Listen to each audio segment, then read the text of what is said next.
नमस्कार दोस्तों, स्वागत है आप सभी का एक बार फिर से अड्डा एमसीक्यू जीके में। दोस्तों, राजस्थान हाईकोर्ट एलडीसी की तैयारी करने वाले विद्यार्थियों के लिए एक और प्रैक्टिस सेट लेकर हाजिर है दोस्तों। और ये प्रैक्टिस सेट चौथा प्रैक्टिस सेट होगा हमारी। इससे पहले भी दोस्तों हम प्रैक्टिस सेट पर दोस्तों हमारे टेस्ट ले चुके हैं, यानी प्रश्नों की दोस्तों प्रैक्टिस कर चुके हैं। अब दोस्तों हाईकोर्ट एलडीसी का सिलेबस आप सभी को ज्ञात होगा, हिंदी इंग्लिश प्लस जीके है, जिसमें दोस्तों हम जीके के तो मिश्रित प्रश्नों की चर्चा करेंगे, जिसमें आपके राजस्थान कला संस्कृति इतिहास भूगोल और दोस्तों भारत के भूगोल से भी पिछली बार यानी जो रद्द पेपर हुआ उसमें 3 प्रश्न पूछे गए थे, तो इस बार भी आपके 3 प्रश्न या 4 प्रश्न पूछे जाने की संभावना है। तो इसलिए हम जीके के प्रश्नों को मिश्रित पढ़ेंगे, साथ में करंट अफेयर पढ़ेंगे। इंग्लिश के दोस्तों अलग अलग टॉपिकों के प्रैक्टिस सेट आएंगे और हिंदी के भी अलग अलग टॉपिक्स के प्रैक्टिस सेट आएंगे। और Rajasthan high court LDC 2022 practice set test नाम से प्लेलिस्ट बनी है, उस प्लेलिस्ट में जाकर आप इन वीडियोस को देख सकते हैं। यकीन मानिए ये आपकी परीक्षा में महत्वपूर्ण साबित होने वाले हैं। तो आज भी दोस्तों हम राजस्थान के जीके प्लस करंट अफेयर के प्रश्नों की प्रैक्टिस करेंगे। तो बिना देरी के दोस्तों शुरू करते हैं आज के हमारे पहले प्रश्न के साथ। तो पहला प्रश्न है दोस्तों, अच्छा प्रश्न, महत्वपूर्ण प्रश्न, कि निम्न में से किस पुरास्थल का उत्खनन कार्य रतन चंद्र अग्रवाल के निर्देशन में हुआ। एक दोस्तों यहाँ पर जो रतन चंद्र अग्रवाल नाम दे रखा है, कभी आपको अगर आरसी अग्रवाल भी दिख जाए तो कंफ्यूज मत होइएगा। तो दोस्तों इनमें से जो पूरा स्थल है जो गणेश्वर है, गणेश्वर दोस्तों सभ्यता का उत्खनन आरसी अग्रवाल के निर्देशन में हुआ। और गणेश्वर सभ्यता से ध्यान रखिएगा, इसे दोस्तों ताम्रयुगीन सभ्यताओं की जननी भी इसे कहा जाता है। तो जो ऑप्शन बी है, ऑप्शन बी इसका राइट आंसर होगा। अगला प्रश्न 2 नंबर प्रश्न है कि थार का जल महल किसे कहा जाता है। ये भी अच्छा प्रश्न है दोस्तों, महत्वपूर्ण प्रश्न। तो थार का जल महल कहा जाता है दोस्तों बटाड़ू के कुएं को। किस कुएं को दोस्तों? बटाड़ू कुआं को कहा जाता है थार का जल महल। और ये कहां पर है? ये है दोस्तों कहां पर? बाड़मेर में। कहां पर है दोस्तों? बाड़मेर में स्थित है।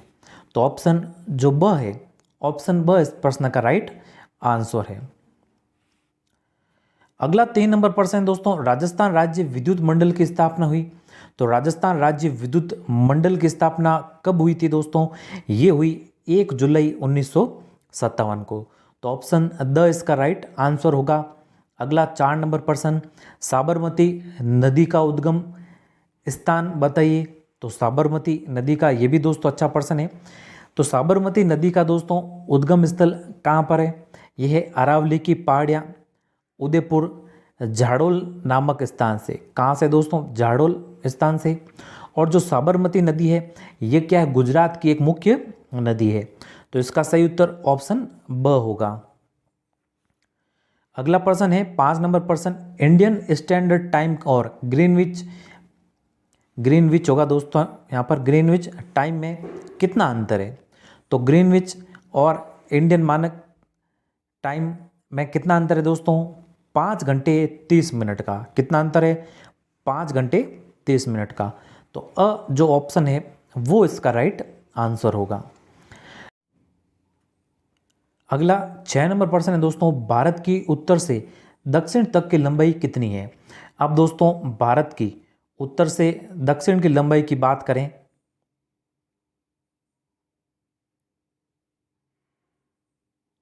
अब ये दोस्तों रेफरेंस में ये हो गई उत्तर दिशा, ये है दक्षिण दिशा, ये है दोस्तों पूर्व, और ये है दिशा पश्चिम की। अब जो उत्तर से दक्षिण की हमें लंबाई पूछी है, यानी जो ये वाली लंबाई पूछी है, तो ये लंबाई कितनी है? 3214 किलोमीटर। कितनी है दोस्तों ये लंबाई? 3214 किलोमीटर। यानी इस प्रश्न का सही उत्तर का ऑप्शन द। और पूछा जाए अगर कि दोस्तों पूर्व से पश्चिम या पश्चिम से पूर्व की लंबाई कितनी है, तो ये लंबाई है दोस्तों 2933। कितनी है? 2933 किलोमीटर है पूर्व से पश्चिम की लंबाई। बाकी हमें इस प्रश्न में पूछा है उत्तर से दक्षिण की लंबाई, तो ये लंबाई है कितनी? 3,214 किलोमीटर। तो इस प्रश्न का सही उत्तर होगा ऑप्शन द। चलते हैं अगले प्रश्न की ओर। अगला ये भी अच्छा महत्वपूर्ण प्रश्न दोस्तों, भारत किस गोलार्ध में स्थित है? अब ये दोस्तों गोलार्ध, अब यहाँ पर बात करें कि भारत किस गोलार्ध में है, तो ये उत्तर, ये दक्षिण, ये पूर्व और ये दोस्तों पश्चिम। तो भारत की स्थिति दोस्तों यहाँ पर उत्तरी पूर्वी गोलार्ध में है। कहाँ पर है दोस्तों? उत्तरी और पूर्वी गोलार्ध में। तो उत्तरी पूर्वी गोलार्ध किस ऑप्शन में यहाँ पर है दोस्तों? ये ऑप्शन स में। तो जो ऑप्शन स है, ऑप्शन स होगा इस प्रश्न का राइट आंसर।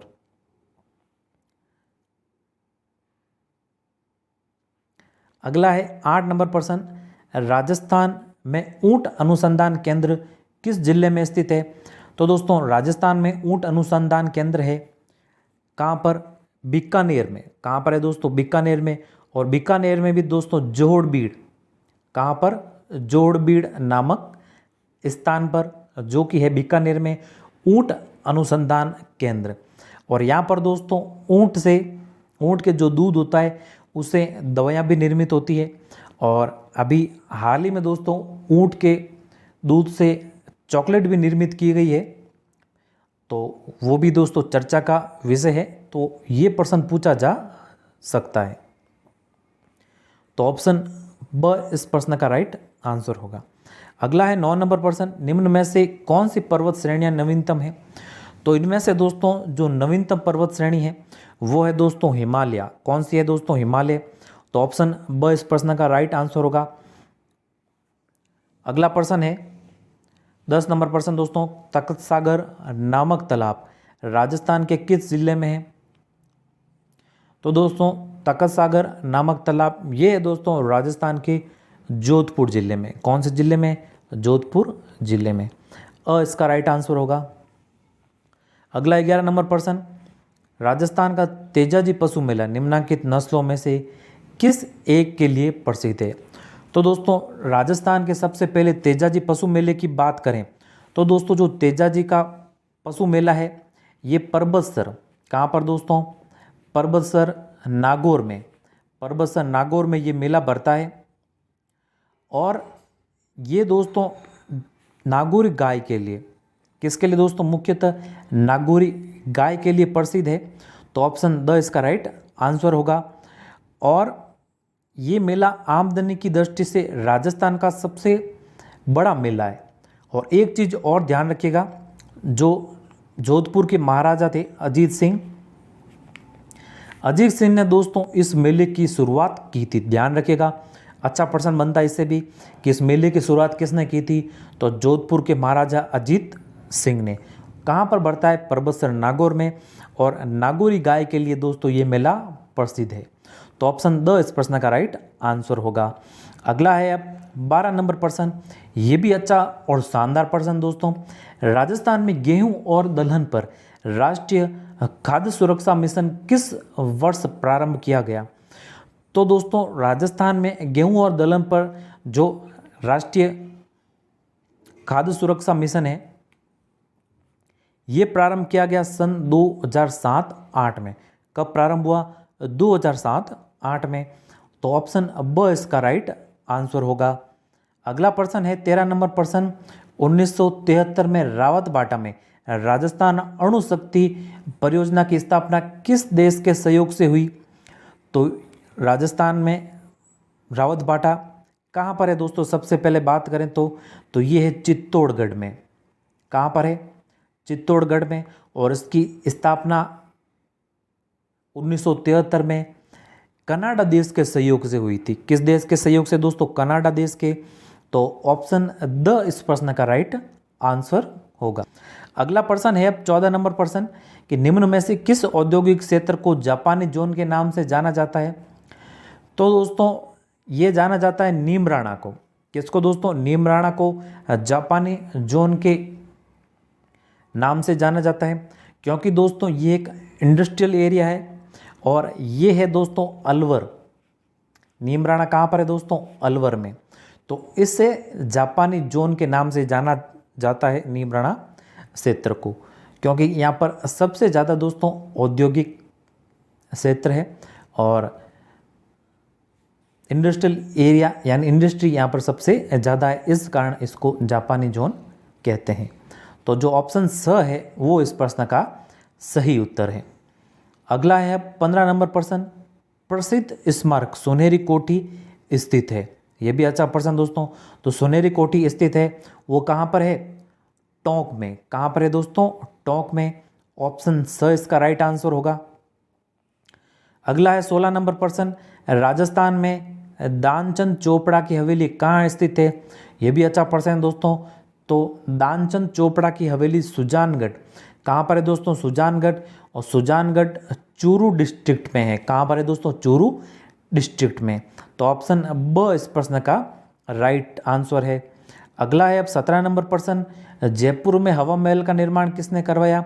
तो दोस्तों जयपुर में हवा महल का निर्माण सवाई प्रताप सिंह द्वारा। किसके द्वारा दोस्तों? सवाई प्रताप सिंह के द्वारा 1799 में इसका निर्माण करवाया गया।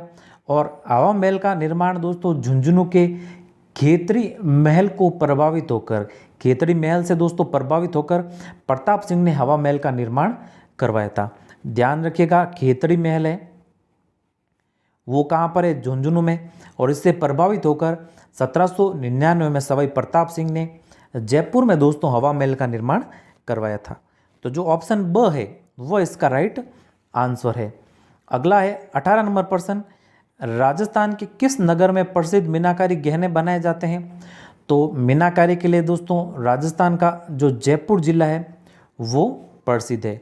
तो ऑप्शन स इसका राइट आंसर है।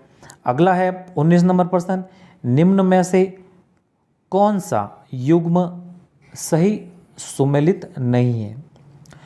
तो दोस्तों सज्जनगढ़ ये कहाँ पर है? सबसे पहला जो ऑप्शन दे रखा है ये उदयपुर में है। नाहरगढ़, नाहरगढ़ अजमेर में नहीं, यही दोस्तों हमारे ऑप्शन सही हो जाएगा। तो नाहरगढ़ जो जैविक उद्यान है वो कहाँ पर है? जयपुर। कहाँ पर है दोस्तों? जयपुर में। और मेहरानगढ़ जो दुर्ग है वो जोधपुर में है। और लोहागढ़ है जो कहाँ पर है? भरतपुर में। तो ये तीनों तो सम्मिलित है, बाकी जो नाहरगढ़ जैविक उद्यान है वो कहाँ पर है दोस्तों? जयपुर में। तो ब ऑप्शन इसका राइट आंसर होगा। अगला है दोस्तों 20 नंबर प्रश्न, निम्नलिखित जोड़ों में कौन सा एक सही मेल नहीं है? तो यहाँ पर तो दोस्तों राजा दे रखे हैं और यहाँ दे रखे हैं ये किस वंश से संबंधित थे? तो जो राणा कुंभा थे दोस्तों ये गोहिल वंश के थे, तो ये भी सम्मिलित है। और जो राणा सांगा थे ये भी दोस्तों सम्मिलित है, गोहिल वंश के थे। मालदेव ये राठौड़ वंश से थे, ये भी सम्मिलित है दोस्तों। राव चंद्रसेन ये दोस्तों भाटी नहीं थे, ये भी दोस्तों राठौड़ थे। कौन थे दोस्तों? ये भी राठौड़। और ये मालदेव के पुत्र थे। तो ऑप्शन द इसका राइट आंसर होगा। और राव चंद्रसेन के नाम ध्यान से एक याद रखिएगा दोस्तों, इन्हें मारवाड़ का प्रताप और दोस्तों भूला बिसरा राजा भी इन्हें कहते हैं। तो ऑप्शन जो द है वो इसका राइट आंसर होगा। अगला है अब 21 नंबर प्रश्न, बीकानेर के किस शासक ने सुमेलगिरी के युद्ध में शेरशाह सूरी की सहायता की थी? तो बीकानेर के कल्याण मल ने, राव कल्याण मल ने दोस्तों सुमेलगिरी के युद्ध में शेरशाह सूरी की सहायता की थी। और सबसे पहले बात करें दोस्तों सुमेलगिरी का युद्ध, तो सुमेलगिरी का युद्ध दोस्तों मालदेव और शेरशाह सूरी के मध्य दोस्तों लड़ा गया था। कब लड़ा गया? 5 जनवरी 1544 में। कब लड़ा गया? 5 जनवरी 1544 में। और बीकानेर के राव कल्याण मल ने दोस्तों सुमेलगिरी के युद्ध में शेरशाह सूरी की सहायता की थी और इसमें दोस्तों शेरशाह सूरी की विजय हुई थी। तो ऑप्शन जो द है वह इसका राइट आंसर है। अब अगला प्रश्न 22 नंबर प्रश्न, निम्न में से कौन टोंक मुस्लिम रियासत का संस्थापक था? तो इनमें से दोस्तों अमीर का पिंडारी वे थे दोस्तों टोंक मुस्लिम रियासत के संस्थापक। तो अ ऑप्शन इसका राइट आंसर है। अगला है 23 नंबर प्रश्न दोस्तों, लोक देवता मल्लिनाथ जी का मंदिर कहाँ पर है? ये भी अच्छा प्रश्न। तो कहाँ पर है दोस्तों लोक देवता मल्लिनाथ जी का मंदिर? ये है तिलवाड़ा, जो कि दोस्तों कहाँ पर है? बाड़मेर में। यहाँ पर मल्लिनाथ जी का मंदिर स्थित है। तो अ ऑप्शन इसका राइट आंसर होगा। अगला 24 नंबर प्रश्न, किस संत के चमत्कारों से प्रभावित होकर दिल्ली सुल्तान सिकंदर लोदी ने उन्हें जागीर प्रदान की थी? तो किस संत के चमत्कारों से प्रभावित हुए थे सिकंदर लोदी? तो ये हुए थे दोस्तों जसनाथ जी से। किससे दोस्तों? जसनाथ जी से। तो ऑप्शन जो ब है वो इसका सही आंसर है। और जो इनकी प्रमुख गद्दी है दोस्तों वो कतरियासर बीकानेर में है।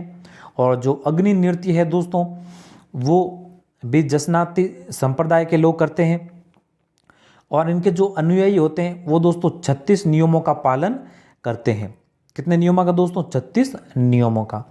और जाम्बोजी के आप सभी जानते हैं ये विष्णु संप्रदाय के प्रवर्तक थे। और इनके जो अनुयायी होते हैं वो 29 नियमों का पालन करते हैं। तो इस प्रश्न का तो हमारे सही उत्तर है वो है ऑप्शन ब यानी जसनाथ जी। अब अगला प्रश्न है 25 नंबर प्रश्न, धींगा गणगौर किस शहर का प्रसिद्ध है? तो दोस्तों धींगा जो गणगौर है वो किस शहर का प्रसिद्ध है? ये है दोस्तों किस शहर का? उदयपुर का। कहाँ का दोस्तों? उदयपुर का। और ये दोस्तों वैशाख कृष्ण तृतीया को ये आयोजित होता है। और मेवाड़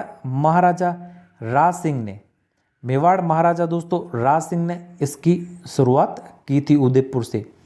तो जो द ऑप्शन है वह इसका राइट आंसर है। अगला है अब 26 नंबर प्रश्न, ताराबाद की ओढ़नी राजस्थान की किन स्त्रियों की लोकप्रिय वेशभूषा है? तो दोस्तों जो ताराबाद की ओढ़नी है वो है आदिवासी स्त्रियों की वेशभूषा। तो स ऑप्शन इसका राइट आंसर होगा। अगला 27 नंबर प्रश्न है दोस्तों, रावण हत्था क्या है? तो रावण हत्था क्या है? रावण हत्था है दोस्तों एक प्रकार का वाद्य यंत्र। और किस प्रकार का वाद्य यंत्र है, किस श्रेणी का है? तो ये है दोस्तों तत्वाद्य यंत्र। किस प्रकार का है दोस्तों? तत्वाद्य यंत्र। तो ऑप्शन स इसका राइट आंसर होगा।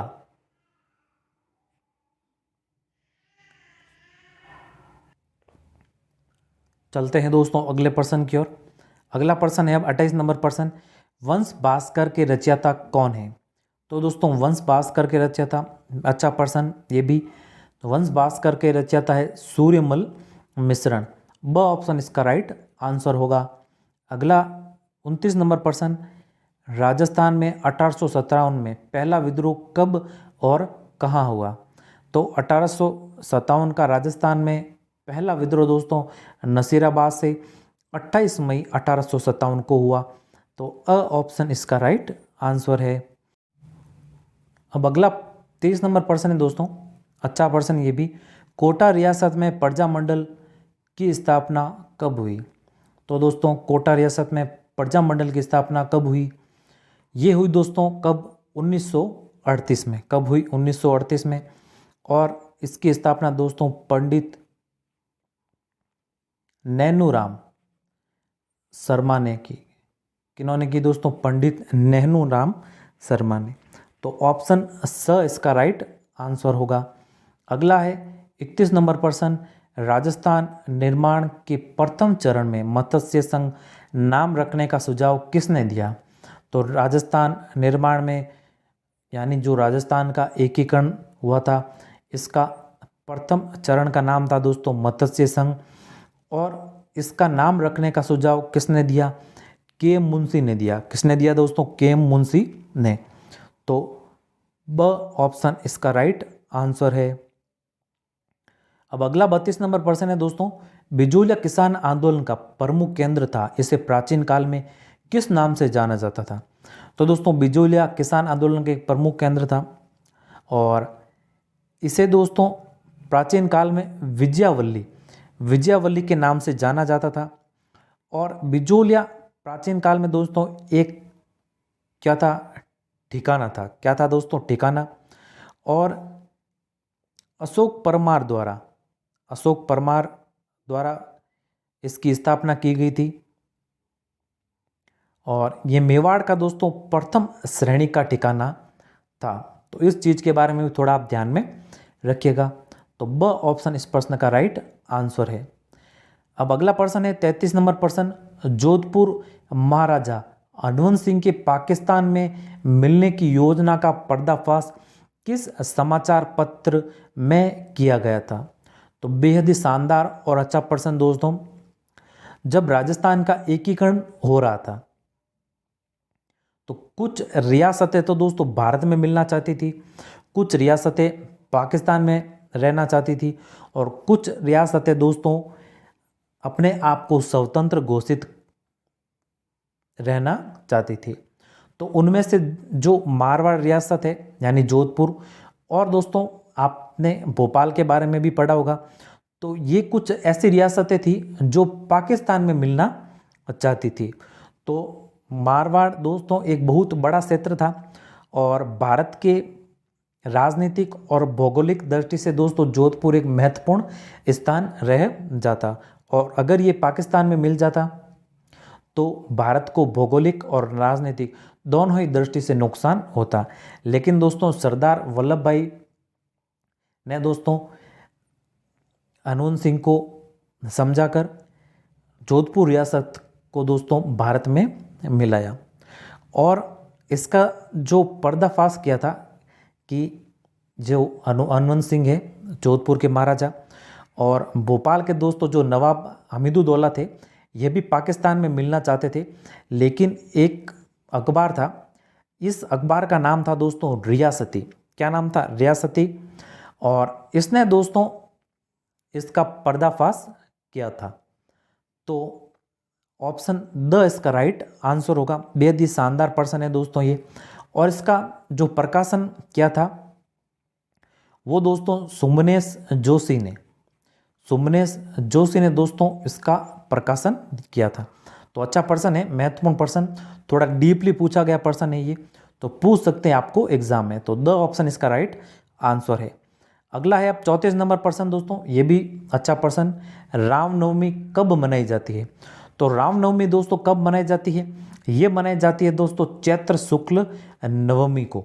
कब मनाई जाती है? चैत्र शुक्ल नवमी को। ऑप्शन ब इसका राइट आंसर है। अगला 35 नंबर प्रश्न है दोस्तों, पंचकुड़ा की छत्रियां कहां पर स्थित है? यह भी शानदार और अच्छा प्रश्न। तो दोस्तों जो पंचकुंडा की छत्रियां हैं ये है दोस्तों जोधपुर में। कहां पर है? जोधपुर में। और यहां पर दोस्तों जोधपुर की रानियों की शमशान भूमि है, और यहां पर दोस्तों जोधपुर के रानियों की क्या छत्रियां बनी है। तो पंचकुंडा की छत्रियां कहां पर है? जोधपुर में। तो अ ऑप्शन इसका राइट आंसर है। अगला है अब 36 नंबर प्रश्न दोस्तों, कामायचा में कितने तार होते हैं? बेहद ही शानदार प्रश्न ये भी दोस्तों। तो कामायचा में जो तारों की संख्या होती है वे होती है कितनी? 16। और तार से आपको पता चल रहा होगा दोस्तों कि एक तत्व वाद्य यंत्र है। किस प्रकार का वाद्य यंत्र है दोस्तों? तत्व वाद्य यंत्र है। और इसे दोस्तों सारंगी की रानी कहते हैं। कामायचा को ध्यान रखिएगा, सारंगी की जो रानी है वो कहते हैं दोस्तों कामायचा को। इसमें कितने तार होते हैं? 16। तो स ऑप्शन इसका राइट आंसर होगा। अगला है 37 नंबर प्रश्न, ये भी प्रश्न दोस्तों, काला बावजी का मंदिर कहाँ पर स्थित है? तो काला बावजी का मंदिर कहाँ पर स्थित है दोस्तों? तो ये स्थित है दुलेव। कहाँ पर? दुलेव, जो कि है उदयपुर में। कहाँ पर है दोस्तों? उदयपुर में। और ये ऋषभ देव जी का मंदिर भी कहलाता है। तो ध्यान रखिएगा, काला बावजी या फिर ऋषभ देव जी का मंदिर कहाँ पर है? दुलेव, उदयपुर में। ब ऑप्शन इसका राइट आंसर होगा। अगला प्रश्न है अब 38 नंबर प्रश्न, बीकानेर राज्य में सर्वहितकारिणी सभा की स्थापना किसने की थी? तो दोस्तों बीकानेर राज्य में सर्वहितकारिणी सभा की स्थापना स्वामी गोपाल दास ने। किसने की दोस्तों? स्वामी गोपाल दास ने। ऑप्शन स इसका राइट आंसर होगा। अगला है 39 नंबर प्रश्न, और यहां से हमारे करंट के कुछ प्रश्न स्टार्ट होते हैं दोस्तों। 8000 मीटर से अधिक की 5 चोटियों को फतेह करने वाली पहली भारतीय महिला है। तो ये है दोस्तों कौन? प्रियंका मोहिते। कौन है दोस्तों? प्रियंका मोहिते। और इन्होंने दोस्तों जो कंचनजंगा है और चोटी है, इसकी ऊंचाई आप जानते हैं 8,000 से भी अधिक है, 8,586 मीटर है लगभग दोस्तों इसकी ऊंचाई। और इन्होंने दोस्तों इसको फतह किया था। तो ब ऑप्शन अभी हाल ही में दोस्तों फतह किया था, तो करंट की दृष्टि से अच्छा पर्सन बनता है। तो ब ऑप्शन इसका राइट आंसर है। अगला है अब 40 नंबर पर्सन।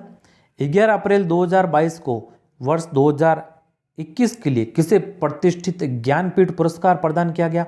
ये भी अच्छा पर्सन है दोस्तों। तो जो ज्ञानपीठ पुरस्कार है 2022 में प्रदान किया गया, और ये ज्ञानपीठ पुरस्कार था दोस्तों 2021 का। और ये था ज्ञानपीठ पुरस्कार कौन सा? 56वां ज्ञानपीठ पुरस्कार भी पूछ सकते हैं आपको कि 56वां ज्ञानपीठ पुरस्कार किन्हें प्रदान किया गया? यह प्रदान किया गया दोस्तों दामोदर, यहाँ दामोदर होगा दोस्तों, थोड़ा मिसप्रिंट है, दामोदर माउजो को। किसको प्रदान हुआ? दामोदर माउजो को। तो ब ऑप्शन इसका राइट आंसर होगा। अगला है अब 41 नंबर पर्सन। राजस्थान के लोक कलाकार जिन्होंने कान फिल्म फेस्टिवल में भारतीय दल की तरफ से रेड कॉर्पेट का नेतृत्व किया। तो दोस्तों राजस्थान के लोक कलाकार मामे खान ने, किसने दोस्तों? मामे खान ने कान फिल्म फेस्टिवल जो कि कहाँ पर हुआ दोस्तों? फ्रांस में। कहाँ पर हुआ था? फ्रांस में। इसका दोस्तों भारतीय दल की तरफ से रेड कॉर्पेट का नेतृत्व किया था। तो जो दो ऑप्शन है वो इसका राइट आंसर होगा। अगला है 42 नंबर पर्सन दोस्तों। कितनी ऊर्जा उत्पादन क्षमता के साथ राजस्थान देश में अक्षय ऊर्जा उत्पादन में श्रेष्ठ राज्य बना है? ये भी अच्छा पर्सन है। तो दोस्तों राजस्थान 17,040 मेगावाट क्षमता के साथ ऊर्जा उत्पादन किस में दोस्तों श्रेष्ठ राज्य बना है। तो ऑप्शन जो स है वो इसका राइट आंसर होगा। अगला है अब 43 नंबर पर्सन दोस्तों। 31 मार्च 2021 तक राज्य में सड़कों का घनत्व प्रति 100 वर्ग किमी कितना है? ये भी अच्छा पर्सन है दोस्तों। ध्यान रखिए ये आंकड़े तो पुराने हैं, लेकिन दोस्तों करंट की दृष्टि से इसको पूछ सकते हैं। तो जो सड़कों का घनत्व है राज्य में राजस्थान में दोस्तों वो कितना है? वो है 7 यानी 79.76 किलोमीटर प्रति वर्ग किलोमीटर। कितना है दोस्तों? 79.76 प्रति वर्ग किलोमीटर। तो अ ऑप्शन इस प्रश्न का सही उत्तर है।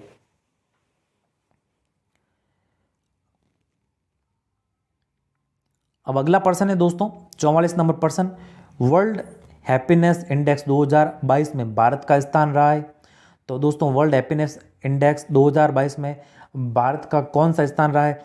143वां। कौन सा रहा है दोस्तों? 143वां। स ऑप्शन इसका राइट आंसर होगा। अगला 45 नंबर पर्सन दोस्तों। 1 मई 2022 को देश के नए थल सेना प्रमुख कौन बने हैं? तो ये बने दोस्तों कौन? मनोज पांडे। थल सेना प्रमुख कौन बने दोस्तों? मनोज पांडे। और एक चीज़ और ध्यान रखिएगा, जो CDS बने चीफ डिफेंस स्टाफ वो बने दोस्तों रिटायर्ड अनिल चौहान। कौन बने? अनिल चौहान। तो इनको भी थोड़ा ध्यान में रखिएगा, ये भी पूछ सकते हैं।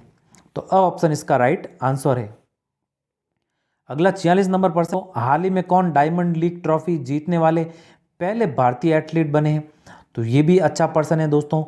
तो डायमंड लीग ट्रॉफी जीतने वाले जो पहले भारतीय एथलीट बने हैं वे बने हैं दोस्तों नीरज चोपड़ा। और नीरज चोपड़ा का संबंध दोस्तों किस खेल से है वो आप सभी जानते हैं। नीरज चोपड़ा का संबंध है दोस्तों किससे? जेवलिन थ्रो से। और इन्होंने दोस्तों इस प्रतिस्पर्धा में 88.44 मीटर का भाला फेंका था और डायमंड लीग ट्रॉफी जीती थी नीरज चोपड़ा ने। तो जो अ ऑप्शन है वो इसका राइट आंसर है। 88.44 मीटर। ध्यान रखिएगा इसको भी थोड़ा। तो अगला पर्सन है अब 47 नंबर पर्सन दोस्तों। अंतर्राष्ट्रीय साक्षरता दिवस कब मनाया जाता है? ये भी अच्छा पर्सन, शानदार पर्सन। तो दोस्तों अंतर्राष्ट्रीय जो साक्षरता दिवस है वो मनाया जाता है प्रतिवर्ष 8 सितंबर को। कब मनाया जाता है? प्रतिवर्ष 8 सितंबर को। और 2022 की जो थीम थी वो थी दोस्तों ट्रांसफॉर्मिंग लिटरेसी लर्निंग स्पेस क्या थी दोस्तों? Transforming literacy learning space. तो इसको भी थोड़ा ध्यान में रखिएगा। ये थी 2022 की थीम। और दिवसों से दोस्तों 1 ना 1% तो जरूर आएगा आपके एग्जाम में, इस चीज को आप ध्यान रखिएगा। तो इस थीम को भी थोड़ा ध्यान रखिएगा। साक्षरता दिवस से इसलिए इसको दोस्तों पूछ सकते हैं। तो अ ऑप्शन इसका राइट आंसर होगा। अब अगला है 48 नंबर प्रश्न दोस्तों, किन्हें डीआरडीओ के नए अध्यक्ष के रूप में नियुक्त किया गया? तो दोस्तों डीआरडीओ के जो नए अध्यक्ष बने हैं वो बने हैं दोस्तों समीर वी कामत। कौन बने हैं दोस्तों? समीर वी कामत। तो इसका सही उत्तर होगा हमारे ऑप्शन अ। और जो सतीश रेड्डी है दोस्तों, डॉक्टर सतीश रेड्डी, इन्हों को बनाया गया है सलाहकार। अब अगला प्रश्न है 49 नंबर प्रश्न, ये भी अच्छा प्रश्न दोस्तों, कि हाल ही में AIFF द्वारा 2021-22 सत्र के लिए साल का सर्वश्रेष्ठ पुरुष फुटबॉलर चुना गया है। तो ये हमारे भारत के सुनील छेत्री को, किसको दोस्तों? सुनील छेत्री को AIFF द्वारा 2021-22 सत्र के लिए साल का सर्वश्रेष्ठ पुरुष फुटबॉलर चुना है। तो अ ऑप्शन इसका राइट आंसर होगा। और अगला और अंतिम प्रश्न दोस्तों, ये भी अच्छा प्रश्न, आसान प्रश्न, जगदीप धनखड़ भारत के कौन से क्रम के नए उपराष्ट्रपति बने? आप सभी जानते हैं कि जगदीप धनखड़ बने हमारे उपराष्ट्रपति देश के, और ये राज्यसभा के सभापति भी हैं। आपको पता होगा दोस्तों कि जो उपराष्ट्रपति होते हैं वो सभापति भी होते हैं राज्यसभा के। और ये जो बने हैं, ये बने हैं दोस्तों 14वें, कौन से क्रम के? 14वें दोस्तों क्रम के उपराष्ट्रपति बने हैं। तो ब ऑप्शन इसका राइट आंसर है। और इनका संबंध भी दोस्तों किससे है? राजस्थान के झुंझुनू जिले से।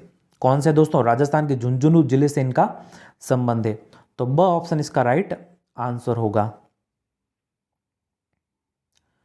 तो धन्यवाद दोस्तों, ये थे 50 जीके के महत्वपूर्ण प्रश्न, जो हमारे राजस्थान के जीके, भूगोल के कुछ प्रश्न थे, भारत के भूगोल के, और करंट अफेयर के दोस्तों प्रश्न थे। करंट अफेयर के ध्यान रखिएगा, 10 से 13 प्रश्न पूछने की संभावना है आपके इस एग्जाम में। तो करंट अफेयर पर आपको थोड़ा ज़्यादा फोकस करना पड़ेगा। और बाकी आप रिवीजन करते रहिए बार बार। सिलेबस दोस्तों आपका कंप्लीट हो चुका होगा। तो इसी प्रकार से प्रश्नों की आप प्रैक्टिस करते रहिए और अपने तैयारी को दोस्तों मजबूत कीजिए। जल्दी ही आपकी डेट भी घोषित हो जाएगी इस एग्ज़ाम की। और हाईकोर्ट दोस्तों इस प्रक्रिया को बेहद ही फास्ट तरीके से करवाएगा। और जिनको लगता है कि जिनकी भी तैयारी अच्छी है तो वो अभी से टाइपिंग में भी लग जाएं, क्योंकि टाइपिंग में आप सीख तो पाओगे लेकिन स्पीड बनाने में दोस्तों आपको बेहद ही ज़्यादा समय लग जाएगा। तो अब टाइपिंग अभी से कीजिए और अच्छी तैयारी कीजिए, प्रश्नों को इसी प्रकार से सॉल्व करते रहिए। तो इसमें आपकी सहायता करेगा अड्डा MCQ जीके चैनल। और अभी तक भी आपने इस चैनल को अगर सब्सक्राइब नहीं किया है तो इस चैनल को जरूर सब्सक्राइब कर लें और पास में स्थित बेल आइकन को भी दबा लें, ताकि इस प्रकार के प्रैक्टिस सेट अपलोड होने पर आपको समय समय पर नोटिफिकेशंस मिलते रहें। तो धन्यवाद दोस्तों, मिलते हैं जल्दी हमारे नए वीडियो में कुछ ऐसे ही महत्वपूर्ण नए प्रश्नों के साथ। तब तक के लिए जय हिंद, वंदे मातरम।